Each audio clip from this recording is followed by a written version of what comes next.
नमस्कार, मैं हूं संजय पांडे और आप देख रहे हैं टीवी 24 नेटवर्क। वित्त मंत्री निर्मला सीतारमण ने आज यानी कि 1 फरवरी को मौजूदा मोदी सरकार का आखिरी बजट पेश किया। उन्होंने 58 मिनट भाषण दिया। ये बजट इसलिए भी महत्वपूर्ण है क्योंकि ये अंतरिम बजट है। अप्रैल मई में देश भर में आम चुनाव होने वाले हैं। वित्त मंत्री सीतारमण के कार्यकाल का यह छठा बजट है। ये मोदी सरकार के मौजूदा कार्यकाल का आखिरी और अंतिम बजट है। सबको उम्मीद थी कि इस बजट में युवा, महिला, किसान के लिए कुछ अहम घोषणाएं हो सकती हैं। तो बजट में क्या कुछ है, आइए आपको बताते हैं। वित्त मंत्री ने कहा, हमने अंतरिम बजट की परंपरा को जारी रखा है। यही वजह है कि सरकार ने किसी भी तरीके की घोषणाएं करने से परहेज किया है।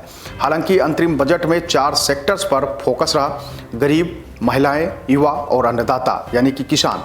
बजट में आम लोगों के लिए क्या कुछ खास रहा, आइए सबसे पहले इसी पर बात करते हैं। वैसे बजट में इस बार आम लोगों के लिए उतना कुछ खास नहीं रहा है क्योंकि लोकसभा चुनाव के मद्देनजर बजट में लोक लुभावन चीज़ों पर बिल्कुल भी ध्यान नहीं दिया गया है। अगर बात करें इनकम टैक्स की, तो सरकार ने आम आदमी को इस बार इनकम टैक्स में कोई राहत नहीं दी है। टैक्स स्लैब में कोई बदलाव नहीं किया गया है। इस बार बजट में कुछ भी सस्ता या महंगा नहीं हुआ है।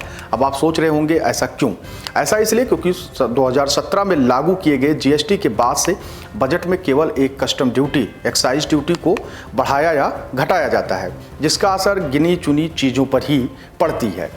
ये बजट कुल मिलाकर इस बार इन 4 सेक्टर्स पर फोकस रहा। पहला, गरीबों के लिए, महिलाओं के लिए, युवाओं के लिए, अन्नदाता यानी किसानों के लिए। सरकार का दावा है कि हमने देश के 25 करोड़ लोगों को गरीबी से बाहर निकाला है और गरीब कल्याण योजना के तहत 34 लाख करोड़ रुपए गरीबों के खातों में भेजा गया है। महिलाओं के लिए वित्त मंत्री ने कहा कि करीब 1 करोड़ महिलाएं लखपति दीदी बनी हैं और अब 3 करोड़ महिलाओं को लखपति दीदी बनाने का सरकार की लक्ष्य है। युवाओं के लिए वित्त मंत्री ने कहा कि स्किल इंडिया मिशन के तहत 1.4 करोड़ युवाओं को ट्रेंड और 54 लाख लोगों को दोबारा से सिखाया गया। 3000 नई ITI बनाई गई। उच्च शिक्षा के लिए 7 IIT, 16 IIT, 7 M, 15 एम्स और 390 यूनिवर्सिटी स्थापित की गई है।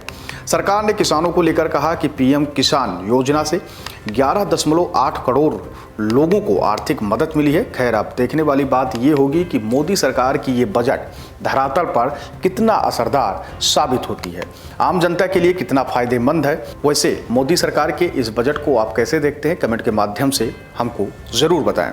और ऐसे ही तमाम छोटी बड़ी खबरों को देखने के लिए देखते रहिए टीवी 24 नेटवर्क।